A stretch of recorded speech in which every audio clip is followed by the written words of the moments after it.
Why do these relationships look so impossible from the outside and somehow end up being the most stable ones? This is Hollywood's quiet side. The part nobody sells. The part where love does not need a red carpet to be real. And when it comes to LGBTQ celebrities, the pressure is even louder, the scrutiny is heavier. But these stars keep proving something simple.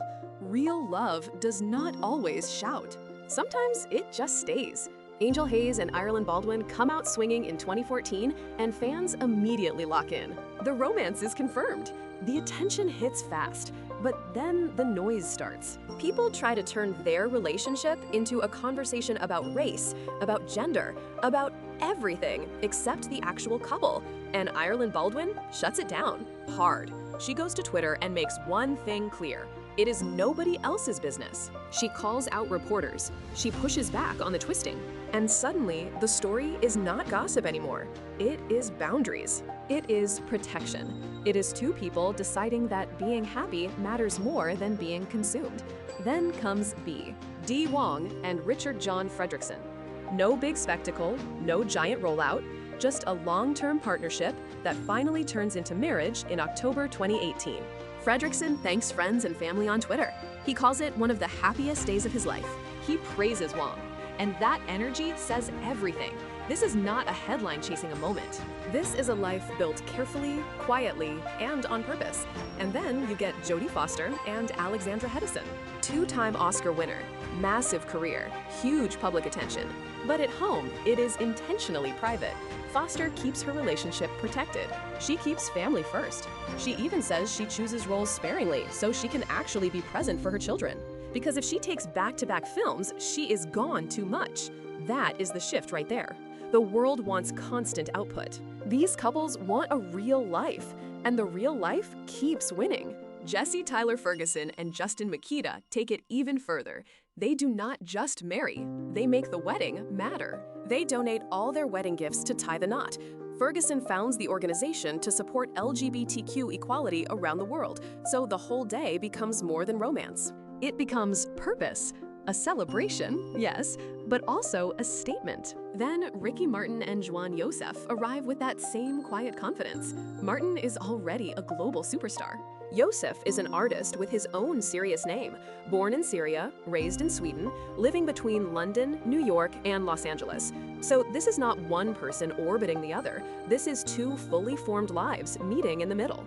They marry in secret first, then they announce it later. And now they are raising 4 children together. 4. That is not a fling. That is a family. And here is where it gets interesting. Because some of these stories do not explode. They simply stretch.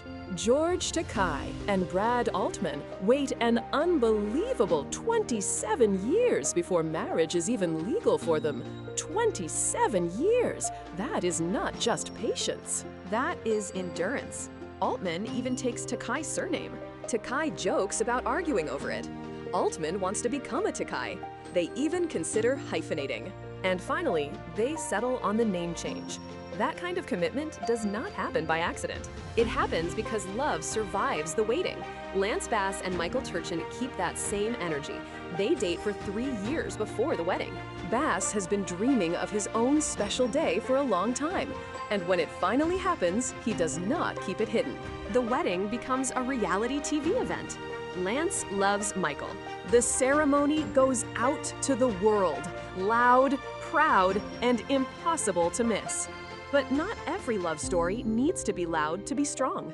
Wanda Sykes comes out in 2008 after years in the public eye. She later finds love again with Alex Nebowski. They married that same year. Then they welcome fraternal twins, Olivia and Lucas, a year later, and they are still going strong. Michael Kors does the quiet thing too. Years of designing the perfect accessory, and then he finds the real one. He marries Lance Lepere in 2012, after nearly 20 years together. Nearly 20 years! Let that sit. Not rushed.